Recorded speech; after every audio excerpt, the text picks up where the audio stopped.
kids, welcome to class 10 economics class. In today's class we are going to discuss globalization and the Indian economy, which is chapter number 4, and today's session will be session number 11. The struggle for a fair globalization. तो इसके पहले हम लोगों ने discuss किया कि globalization क्या है and also liberalization क्या है. Not everyone has benefited from globalization. People with education, skill and wealth have made the best use of the new opportunities. तो सारे लोग जो हैं उनको बेनिफिट नहीं हुआ ग्लोबलाइजेशन से.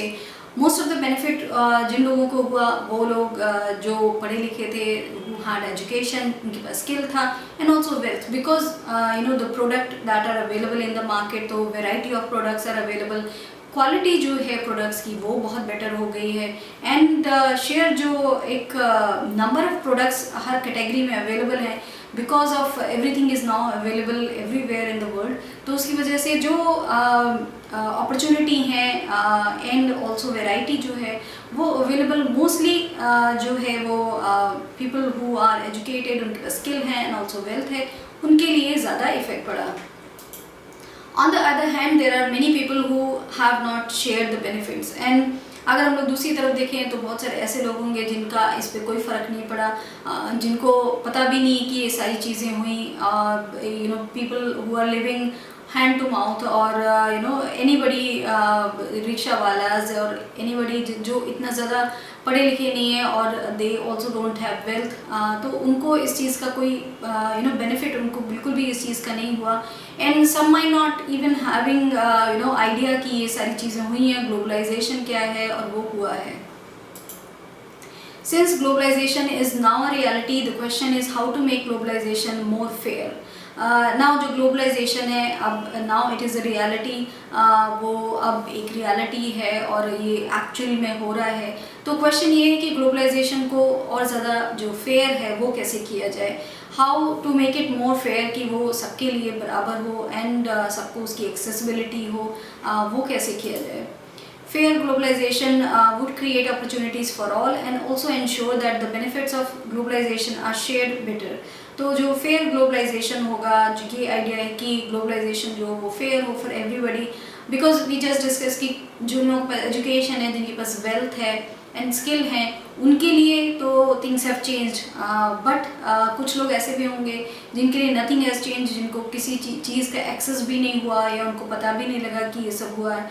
तो फेयर ग्लोबलाइजेशन जो है वो क्रिएट करेगा अपॉर्चुनिटी सबके लिए, so everybody will be benefit from that and वो ऑल्सो ये इंश्योर करेगा कि बेनिफिट जो है ग्लोबलाइजेशन का वो बेटर शेयर हो लोगों के बीच में. सो जो सारे लोग हैं उनके बीच ये सारी चीज़ें शेयर हों. इट्स नॉट दैट वन जो particular section of the society है उनको सारे फ़ायदे हो रहे हैं या फिर वन पर्टिकुलर जो कंट्री है उनको ज़्यादा फ़ायदे हो रहे हैं. सो इट शुड बी सबके लिए सेम होना चाहिए जो इसका इफ़ेक्ट है और जो इसके बेनिफिट्स हैं वो भी. The government can play a major role in making this possible. Its policies must protect the interests not only of the rich and the powerful but all the people in the country. तो जो government है वो एक बहुत major role play कर सकती है because government is the one who makes all the rules and policies. तो गवर्नमेंट के हाथ में बहुत कुछ रहता है. तो government can play a major role कि वो पॉसिबल करें कि जो ग्लोबलाइजेशन है that will be fair for everybody and everybody will have access to all the benefits of it. जो पॉलिसीज़ हैं ग्लोबलाइजेशन की वो सबका जो इंटरेस्ट है उसका ध्यान रखें. नॉट ओनली जो रिच लोग हैं या पावरफुल लोग हैं उनके लिए ही ना हो पॉलिसीज़ ये सारी जो ग्लोबलाइजेशन की हैं, बट जो सारे लोग कंट्री में रहते हैं एवरीबडी शुड बी हैविंग जो एक्सेस है उसकी ग्लोबलाइजेशन की, या जो फेयर जो एक ट्रीटमेंट होना चाहिए सबके साथ वो that should be with everybody. The government can ensure that labor laws are properly implemented and the workers get their rights. So this only government can do कि वो ये ensure करें कि जो labor laws हैं वो properly implement हों और जो workers हैं उनको सही से सारे rights मिले. So this all can be done by government कि अगर if there is laws जो protect कर रहे हैं workers को, their rights are being protected by the laws, by the rules and policies, तो nobody is going to take that away. कोई भी उनसे ये सारी चीज़ें जो उनके बेनिफिट के लिए वो ले नहीं सकता, बिकॉज वो रूल्स हैं, सबको वो रूल्स फॉलो करने पड़ेंगे, बिकॉज वो गवर्नमेंट इम्प्लीमेंट कर रही है. सो ये गवर्नमेंट का काम है कि वो लेबर लॉज जो हैं उनको प्रॉपरली इम्प्लीमेंट करने के लिए बोले. इट शुडंट बी कि लेबर लॉज हैं वो बने हुए रखें, कोई भी उसको इम्प्लीमेंट नहीं करता, कोई इसको मानता नहीं है. So that should not be the case. It can support small producers to improve their performance till the time they become strong enough to compete. If necessary, the government can use trade and investment barriers. तो it can support जो small producers हैं उनको उनकी performance improve करने के लिए वो support कर सकते हैं तब तक जब तक कि वो compete करने के लिए बड़े जो performance हैं, बड़े जो manufacturers हैं या फिर इंडस्ट्रियलिस्ट हैं उन तक पहुंचने के लिए जब तक वो स्ट्रॉन्ग हो या फिर उनके पास उतनी ज़्यादा अपॉर्चुनिटी हो या रिसोर्सेज हों, तब तक उनको गवर्नमेंट को सपोर्ट करना चाहिए जो स्मॉल प्रोड्यूसर्स हैं. If necessary, government can use trade and investment barriers. So government has that right कि वो जो trade and investment barriers हैं उसको use कर सकते हैं. तो government can always use those things जिससे वो ये share जो सारे लोग हैं उनके साथ fair जो globalization है वो हो, everybody gets the fair जो treatment है globalization का वो हो. It can negotiate at the WTO for fairer rules. It can also align with other developing countries with similar interests to fight against the domination of developed countries in the WTO. तो जो government है वो negotiate कर सकती है WTO पे जाके fair जो rules हैं उसके लिए. तो they can ask for having fairer rules जिससे सबके साथ एक जैसा जो rule हो और सब लोग rule को माने.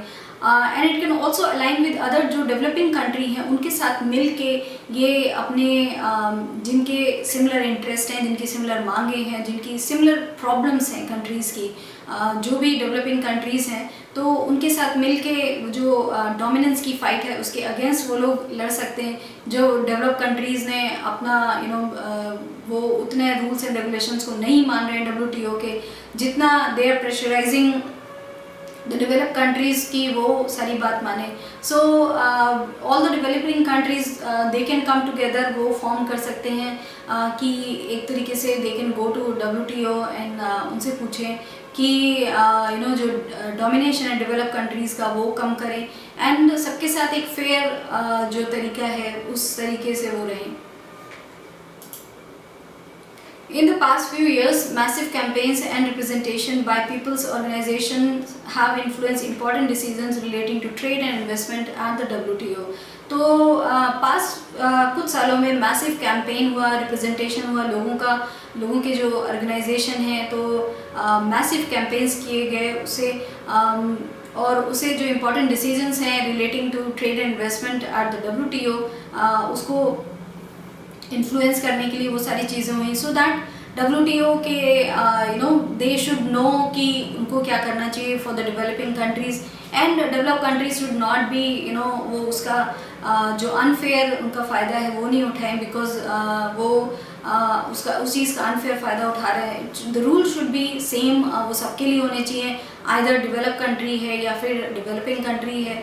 तो if develop countries are not understanding the situation of developing countries, then सारी डेवलपिंग कंट्रीज़ हैं उनको मिल जाना चाहिए जिनकी भी सिमिलर इंटरेस्ट हैं, सिमिलर प्रॉब्लम्स हैं, एंड देन वो WTO के पास जा सकते हैं with their demands and then they can have a dialogue with them कि क्या आगे करना चाहिए. This has demonstrated that people also can play an important role in the struggle for fair globalization. तो ये इन सारी चीज़ों ने ये डिमॉन्स्ट्रेट किया है कि लोग भी जो हैं वो एक इम्पॉर्टेंट रोल जो है वो प्ले कर सकते हैं in the struggle for fair globalisation. So it's not just government level पे, it's at the people's level also. कोई भी इसके लिए they can come forward and they can have the fight going उसके खिलाफ की जो फेयर ग्लोबलाइजेशन है वो होना चाहिए. So people can also do that. So that's all we have discussed in this session about globalization. किस तरीके से all the developing countries should come together and they should put their demands up WTO से अपनी demand रखनी चाहिए कि जो fair globalisation है वो होना चाहिए. So that's all we have discussed in this session. Thank you.